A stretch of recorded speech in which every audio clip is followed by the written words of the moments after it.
Esam Ikšķilē pie Romas katoļu baznīcas, un tās aizbildnes ir tāpat kā pāri ceļam, pāri Daugavpils šosejai, luterāņu baznīcai, Svētais Meinards, Livonijas, pirmais apustulis, pirmais labās vēsts nesējs, un kā bieži mēs viņu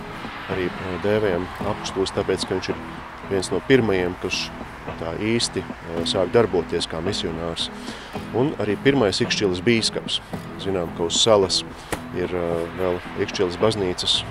pirmās katedrāles drupas, bet šeit, pie Rīgas Daugavpils šosejas, ir divas baznīcas. Un braucot garām, cilvēki var domāt, kā tas ir, ka ir luterāņu baznīca, arī Svētā Meinarda baznīca, un te jābūvē ir jauna baznīca, katoļu baznīca, un arī Svētā Meinarda baznīca. Un vai tas ir kāds konflikts, ka viņi tagad kurš lielāk uzbūvēs un kurš ko pārspēs, bet īstenībā koncepts ir tāda, ka mēs esam kopā, dažādas konfesijas, un Svēto Meinardu godinām, un arī priecājamies, ka viņš mums ir nesis labo vēsti, un ka tā ir tāda kopā sadošanās, un arī kā